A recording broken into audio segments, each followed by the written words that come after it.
Вопрос в том, почему не работает сегодня с исполнительной властью и с законодательной властью дипломатический корпус.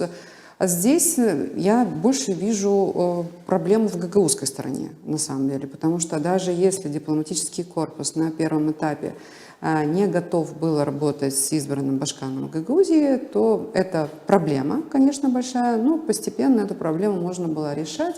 И в этом случае очень серьезно должен был войти в игру законодательный орган. Это Народное собрание Гагаузии. Это Народное собрание Гагаузии, оно работало и в мой мандат, и председатель Народного собрания. Мы постоянно присутствовали на всех встречах, когда к нам приезжали послы. Я всегда вовлекала Народное собрание, председателя в эти встречи. И я просила тогда Дмитрия Георгиевича, чтобы эта традиция сохранилась, сохранение и выстраивание отношений с дипломатическим корпусом, потому что за 8 лет и до меня всегда у Гагаузии были хорошие отношения с нашими международными партнерами. И за 8 лет наши партнеры и на Востоке, и на Западе очень серьезно помогали Гагаузии, очень много инвестиций приходило в Гагаузию, поэтому этот диалог, его нужно было сохранять через Народное собрание.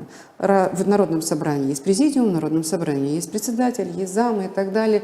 И если бы Народное собрание было активно в работе с послами, я думаю, что эти взаимоотношения, они были бы сохранены.